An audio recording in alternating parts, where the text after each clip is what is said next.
The Harry and Louise edge. You're going to end up in the cemetery if you don't go along with the Clinton plan. Go ahead. Yeah, I think some of these health care plans are more like Thelma and Louise rather than Harry and Louise.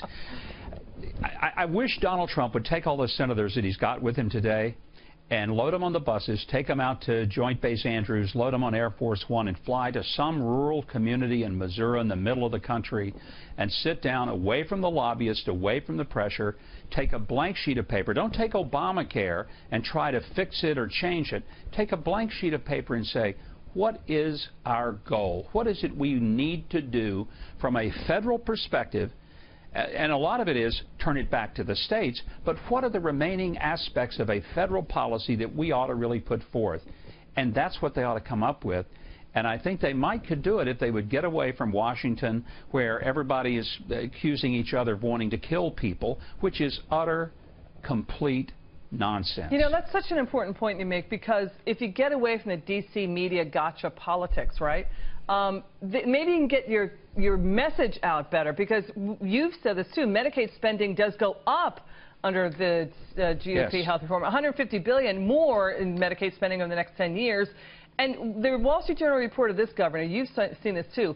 Obamacare increased Medicaid enrollment by 29% to nearly 75 million people now on Medicaid. 1 in 4 now on Medicaid under Obamacare. And Medicaid is not the problem. It's the fact that states aren't given the ability to make the changes so that you can have control and utilization. Here's an example. If you could put premiums, copays, and deductibles on Medicaid, you wouldn't have people accessing it for things that don't make sense. Nobody would go to the emergency room at 2 o'clock in the morning because they had a headache. They would wait to the next day and they'd go to the clinic. If the hospital cost them $100 and the clinic cost them $5.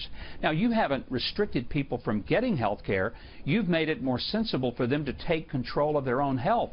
If we don't do that, Liz, if we don't have some components, we'll never be able to catch this whole process financially.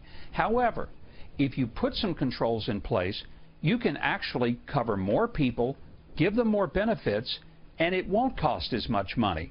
The reason I say that is because I saw it done in my home state. That's what we did. I know that this can work, and that's the manner in which I would love to see the Republicans approach this. That's a good point. From a way that involves the people so that they take some responsibility for their health. Because if you don't see that happen, I don't care what kind of coverage they have.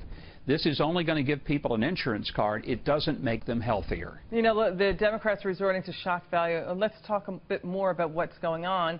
They're trying to defeat repeal and replace by staging funerals with caskets. You see disabled people in wheelchairs. This is profoundly heartbreaking to see this going on. They're predicting massive deaths if the bill becomes law. But will 22 million people really lose coverage, Governor? I mean, the CBO, didn't they say 15 million won't buy because that mandate tax goes away? But they could still buy coverage with the added tax credits under the GOP bill, right? Well, they could. I think this CBO number is very misleading. First of all, you know, remember when 20 million people were going to get covered under Obamacare and only 11 million did? Part of the reason is because people either didn't want it or they couldn't afford it. The bigger question, though, still comes, how do you really fix the system? And you don't fix it just by giving people a coverage.